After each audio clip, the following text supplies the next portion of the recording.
Les hippopotames constituent une richesse pour le pays et jouent un rôle dans l'équilibre écologique aquatique. Les défécations constituent des engrais pour les plantes aquatiques et les aliments pour les animaux aquatiques comme les poissons. Et ces derniers attirent les touristes à visiter le Burundi. L'hippo, c'est un des espèces phares au niveau de la faune.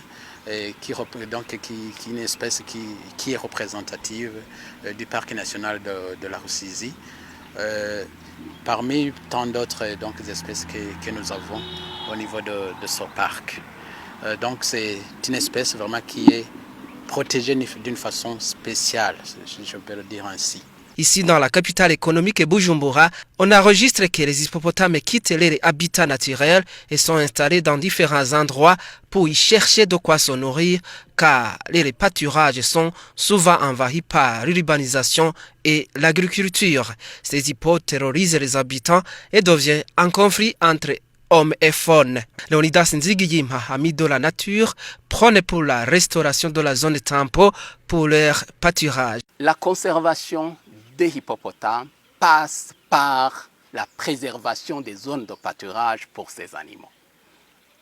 Et comment est-ce que nous pouvons protéger les zones de pâturage pour les hippos de la rivière Rusizi? Il y a 2 ou 3 choses à faire. D'abord, le gros des conflits se trouve de part et d'autre de la jonction de la rivière Rusizi entre le secteur Vugizo et le pont de la République. C'est une jonction de 12 km. Donc c'est cette jonction qui relie les 2 secteurs du parc de la Rusizi, le secteur Palmeraie et le secteur Delta. Alors, il faut restaurer la zone tampon telle qu'établie par la loi. Et si on restaure cette zone tampon, on restaure une zone de pâturage pour les hippopotames. Et si on réussit à restaurer cette zone de pâturage, eh bien, on aura résolu, en tout cas, plus de 90% de sorties. Et pour trouver d'autres solutions plus techniques, Leonidas Nzigiyimpa propose que l'Office burundais pour la protection de l'environnement soit suffisamment outillé. C'est important que l'OBP soit renforcé en capacité, soit suffisamment outillé. Avoir des vétérinaires spécialisés dans la santé animale des animaux sauvages.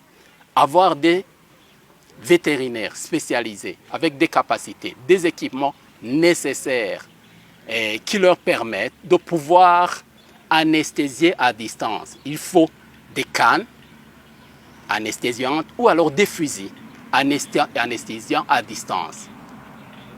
Vous comprenez?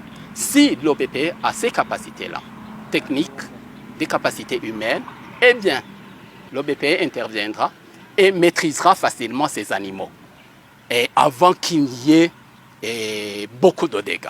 Vous saurez que l'on trouve cette espèce dans le lac Tanganyika et dans les rivières comme Rusizi et Ruvubu.